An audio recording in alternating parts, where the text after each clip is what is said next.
ছাত্র শিবির নবী রাসূলদের কৌশল অবলম্বন করে। তাই তাই তো তারা ঢাকা বিশ্ববিদ্যালয় সহ সকল প্রতিষ্ঠানে তাদের কাজ করছে বৈজ্ঞানিক একমত রক্ষা করে। সারা পৃথিবী জুড়ে বাংলাদেশি দেশপ্রেমিক জনগণ শিবিরের প্রশংসা করছে।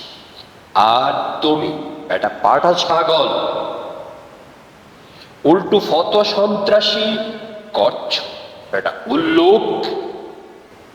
তুমি কি দেখনি ছাত্রলীগ নামক জঙ্গিগুলো আবরার সহ কত মায়ের সন্তানকে হত্যা করেছে?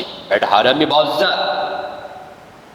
তুমি কি জানোনি বিএনপি ও ছাত্রদল কাজ করতে পারেনি ঢাকা বিশ্ববিদ্যালয় সহ সকল প্রতিষ্ঠানে প্রকাশ্যে?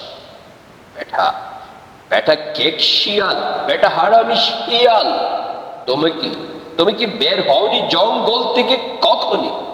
তাই বুঝি জানোনি আয়না ঘরের কাহিনী?